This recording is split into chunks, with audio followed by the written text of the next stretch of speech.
lihat pohon mangga, pohon pisang, semua hasil buahnya pun dipersembahkan buat alam. Gak ada pohon yang makan buahnya sendiri. Manusia aja. Hanya manusia yang menghasilkan banyak hanya untuk dirinya sendiri. Hanya manusia. Tetapi anehnya manusia menganggap dirinya lebih mulia dari pohon. Gak sadar tuh manusia. Bahkan memimpikan tempat istimewa setelah kematian. Tuh era gitu. Pohon pisang aja saya tanya, nanti kamu kalau mati mau masuk surga apa neraka? Apa kata pohon pisang? Emang gue pikirin katanya. Jawabnya begitu. Dia persembahkan seluruh pisangnya buat kehidupan, buat semesta. Dia tidak memimpikan tempat istimewa setelah kematian. Hanya manusia yang suka memimpikan tempat istimewa setelah kematian. Padahal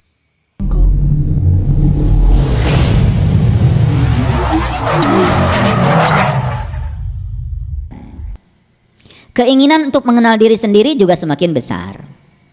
Nah, saya sudah menjelaskan berulang kali bahwa dari 5 tubuh kita itu ada bagian dari tubuh kita namanya intuitive body. Itu adalah tubuh intuisi. Nah, tubuhnya itu, tubuh intuisinya mulai hidup. Nah, kenapa tubuh intuisinya hidup? Karena tubuh spiritnya sudah hidup. Nah, ketika dia merasakan dia seakan-akan sudah terlahir kembali ya ke alam dunia ini, mengalami kelahiran yang kedua, tentu saja itu akan membuat kehidupan dia menjadi penuh dengan kebaruan. Ciri yang ke-11 ya, semakin banyak terjadi dalam kehidupannya dalam tanda kutip kebetulan. Semakin banyak dalam kehidupannya dalam tanda kutip sinkronitas. Maksudnya apa? Maksudnya begini. Hari ini butuh hari panas. Tidak minta, tidak apa. Hari panas. Jadi itu yang dimaksud, makanya tanda kutip, kebetulannya tanda kutip. Hari ini perlu hujan karena habis menanam pohon. Gak minta, gak apa. Hujan. Itu maksudnya. Jadi sinkronitas tuh begitu ya. Jadi seakan-akan tuh kebetulan, dan kebetulannya nanti tambah banyak itu. Nah, itulah ya, kegratisan semesta itu mulai mengalir. Bahkan banyak sekali kita mendapatkan sesuatu dalam hidup tanpa upaya yang keras. Nah, itu jalan hidup yang luar biasa, itu sangat menakjubkan. Jadi akan semakin banyak itu yang namanya kebetulan-kebetulan itu. Hati-hati ya, dalam hidup tidak ada yang kebetulan. Tentu saja tanda kutip yang disebut dengan kebetulan ini datang karena karma baik kita. Datang karena kesadaran kita sudah meningkat. Gitu ya. Jadi anak sekolah perlu biaya. Ada biayanya. Gitu ya.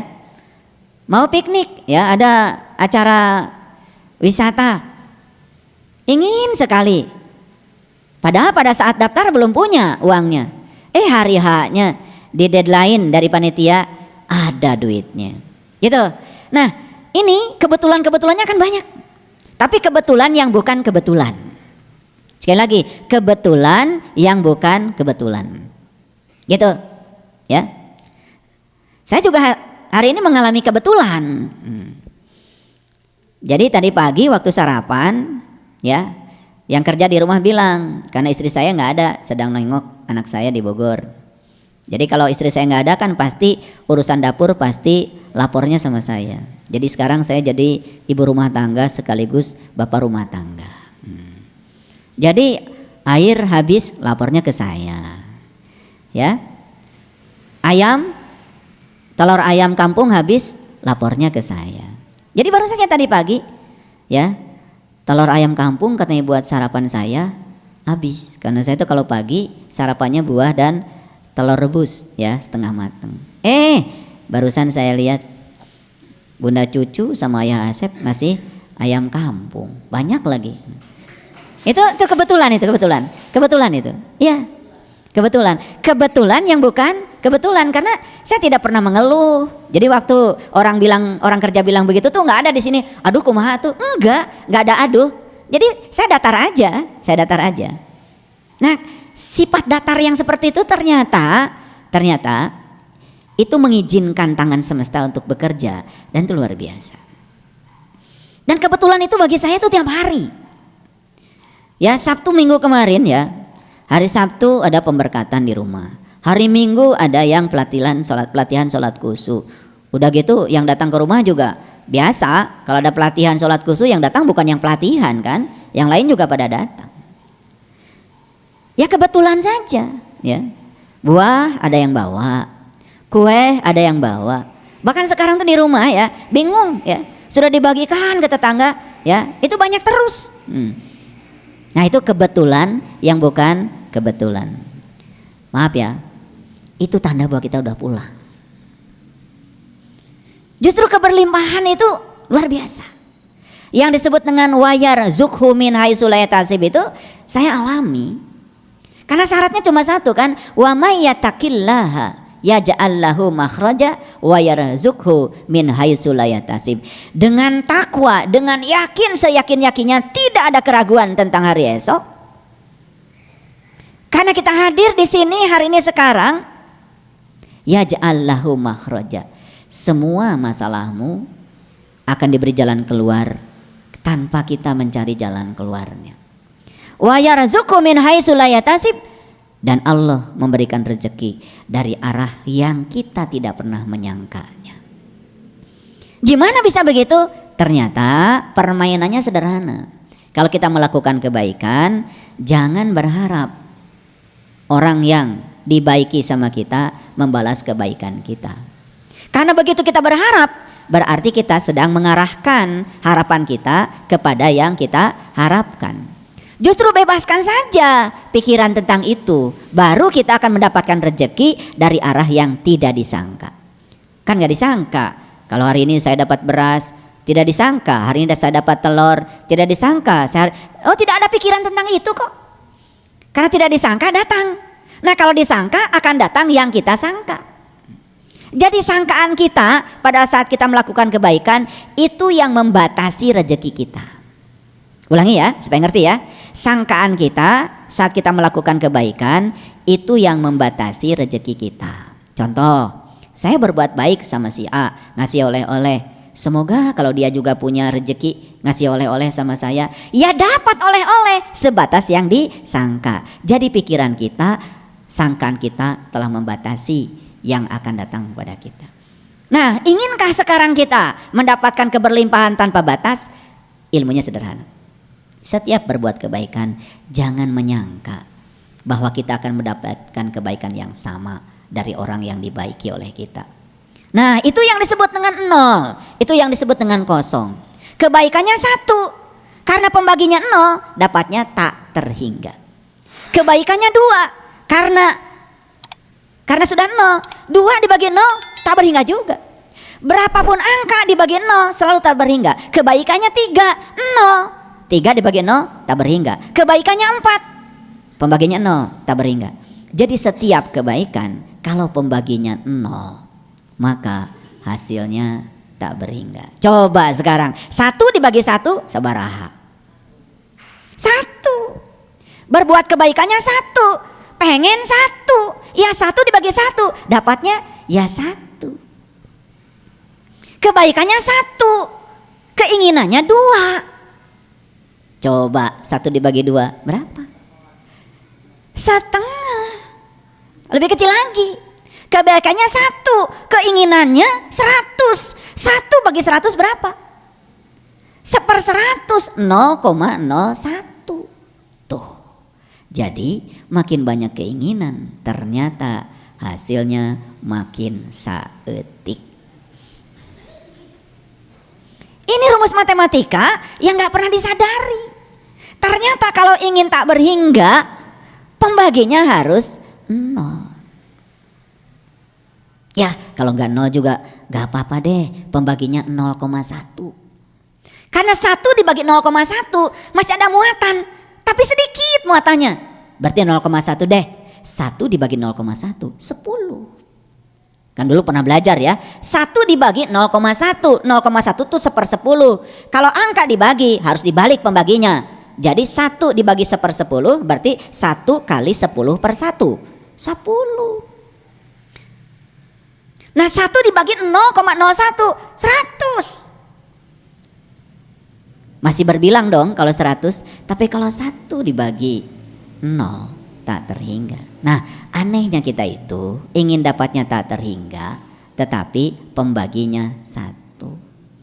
2, 3, 1000. 1 dibagi 1000, 0,0001. Luar biasa kecilnya. Makanya kalau di matematika itu ada 2 tak berhingga itu. 1 tak terhingga besarnya, 1 lagi tak terhingga kecilnya. Nah, tak terhingga kecilnya dalam bahasa Inggris disebutnya infinitesimal. Infinite itu tak terbatas. Tapi tak terbatas kecilnya, aduh letik pisan. Makanya akibatnya apa? Mohon maaf ya. Tasnya sih asli, tapi isinya kosong. Daripada tas asli isinya kosong, lebih bagus tasnya asli isinya banyak. Ini pagi-pagi udah saya kasih ilmu luar biasa ini. Udah dikasih cara mendapatkan rezeki yang luar biasa. Makanya dari 7 jalan yang menakjubkan, salah satu jalannya adalah mendapatkan sesuatu bahkan tanpa usaha yang keras. Gimana caranya? Caranya begitu. Berbuat apapun, bebaskan dirimu dari keinginan mendapat. Ayo tanya, mohon maaf ya, sama yang berkelimpahan rezekinya. Saya yakin ilmunya begitu, cuman tidak disadari aja. Saya yakin ilmunya begitu kok. Kalau ngasih nggak pernah dipikirin. Makanya dapatnya jadi wayar zukhu min haitsu la yahtasib. Makanya kan itu disebutnya juga doa 1000 dinar. Gak tahu siapa yang ngasih judul itu doa 1000 dinar, pada itu kan sebetulnya ayat Quran. Nah 1000 dinar ya, dinar ini kan mata uang yang paling mahal, betul nggak? Iya, dinar itu di Yordan mata uang yang paling mahal ya. Jadi 1000 dinar sanajan 1000 ge seueur. Kan aslinya doa itu begini. Wa may yattaqillaha yaj'al lahu makhraja wa yarzuqhu min haitsu la yahtasib. Wa may yatawakkal 'alallah fahuwa hasbuh. Kan gitu. Innallaha balighu amri qad ja'alallahu likulli syai'in qadra. Pasti hafal ya. Pasti hafal. Karena itu kalau doa-doa gitu pasti banyak yang hafal, apalagi doa 1000 dinar. Wah, ini rezeki. Nah, salah kaprahnya itu ayat dibaca 100 kali. Tiap pagi ada yang baca 1000 kali. Ya makin miskin. Karena waktunya habis baca itu ayat. Memangnya uang bisa datang gitu baca itu ayat? Ayat itu bukan dibaca, dipraktekkan dalam hidup. Gimana caranya supaya kita mendapatkan tak terbatas? Pakai matematika. Memberi tanpa keinginan berarti pembaginya 0. Gitu ilmunya. Nah, kita kadang-kadang ya, karena yang nyuruh katanya orang soleh, yang nyuruh katanya orang suci, apalagi mengatasnamakan Tuhan dan agama. Ibu kalau pengen kaya baca ini doa 1000 dinar. Pagi 1000 kali, duhur 1000 kali, asar 1000 kali, maghrib 1000 kali, insya Allah miskin. Beak waktu kira usaha.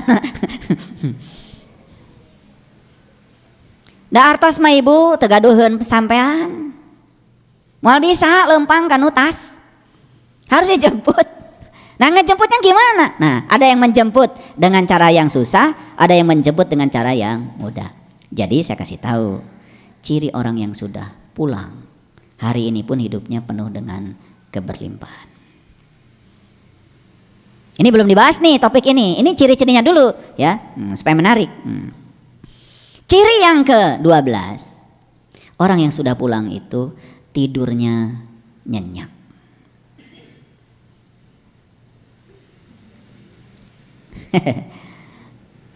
Tidur di mimpi dikejar anjing gelo, ketemu kuntilanak. Ini pengumuman ya. Orang yang tidurnya masih seperti itu masih jauh untuk pulang. Jadi itu masih di alam ngawang-nguwung itu. Jadi tidur itu indikator sebetulnya seberapa suci jiwa kita.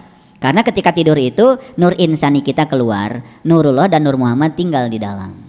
Nah nur insani ini keluarnya kemana? Terserah, tergantung kualitas dari nur insani itu sendiri. Kalau nur insaninya kotor, saat keluar masuk ke alam kotor. Nur insaninya bersih, ya ketemu dengan orang-orang suci. Mimpinya ketemu dengan para nabi, para rasul, para wali. Dapat ilmu bahkan ketika sedang mimpi. Itu bedanya. Makanya maaf ya, orang yang sudah pulang itu tidurnya saja nyenyak. Dan orang yang tidurnya nyenyak, waktu tidurnya nggak panjang.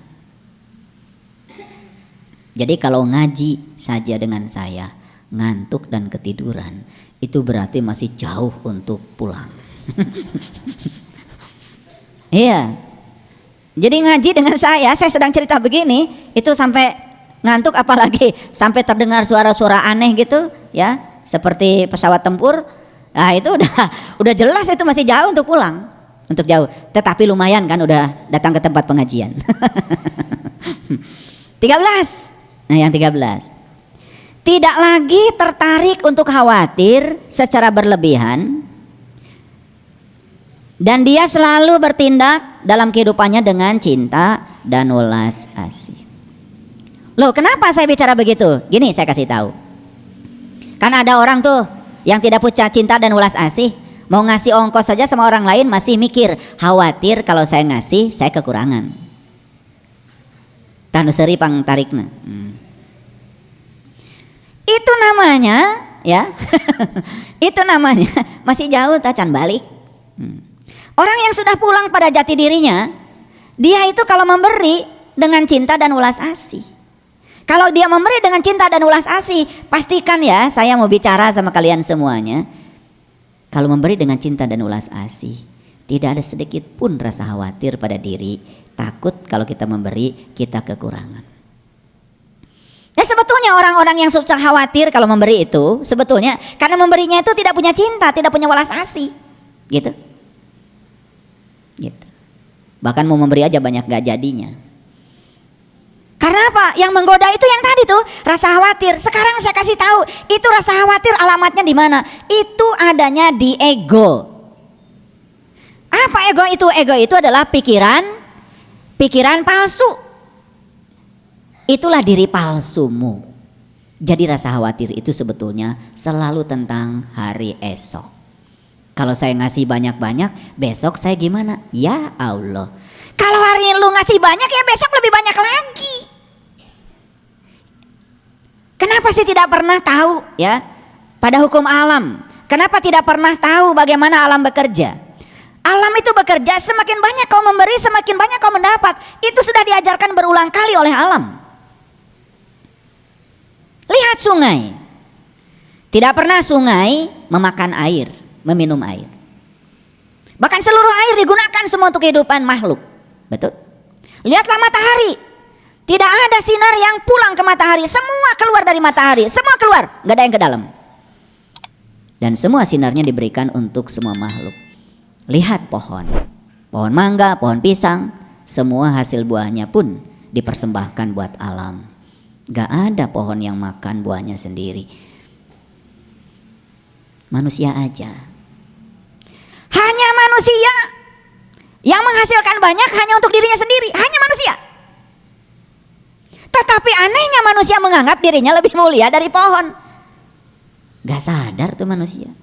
Bahkan memimpikan tempat istimewa setelah kematian. Tuh era gitu. Pohon pisang aja saya tanya, nanti kamu kalau mati mau masuk surga apa neraka? Apa kata pohon pisang? Emang gue pikirin katanya. Jawabnya begitu. Dia persembahkan seluruh pisangnya buat kehidupan, buat semesta. Dia tidak memimpikan tempat istimewa setelah kematian. Hanya manusia yang suka memimpikan tempat istimewa setelah kematian. Padahal dia tidak pernah berbuat apa-apa dalam kehidupannya.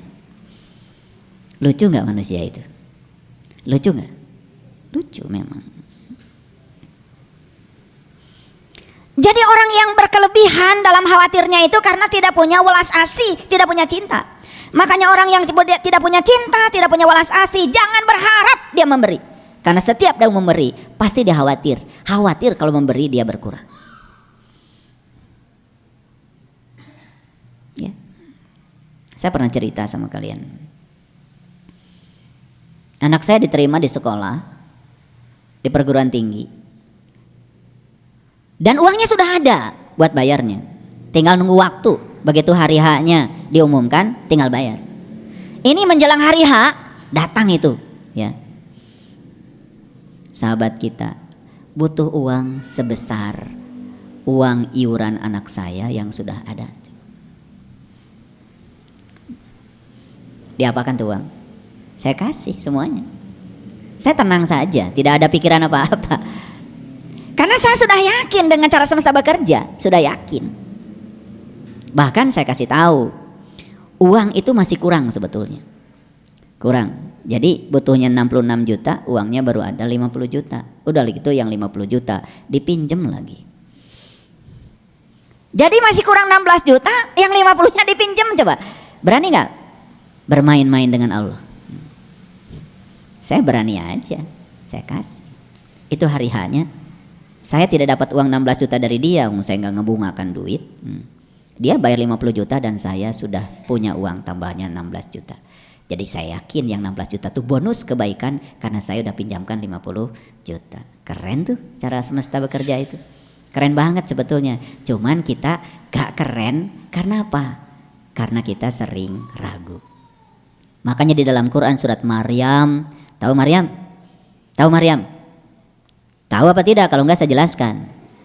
Maryam itu seorang ibu. Ibu itu yang melahirkan. Jadi Quran surat Maryam itu bukan cerita sosok ibu yang melahirkan tubuh fisik sebetulnya. Maryam itu adalah ibu yang melahirkan. Melahirkan apa saja? Melahirkan kebaikan, melahirkan kebijaksanaan, melahirkan kesabaran. Makanya Quran surat Maryam isinya tuh luar biasa. Apa pembukanya Quran surat Maryam? Pembukanya adalah Kaf, Ha, Ya, Ain, Shad. Apa artinya? Hanya Allah yang tahu. Jadi kalau kalian baca terjemahan yang ada, artinya Kaf, Ha, Ya, Ain, Shad itu hanya Allah yang tahu. Izin saya mengartikan itu. Kok bisa saya mengartikan? Itu berdasarkan pengalaman. Ternyata Kaf itu dari kafah. Kafah itu artinya menyeluruh.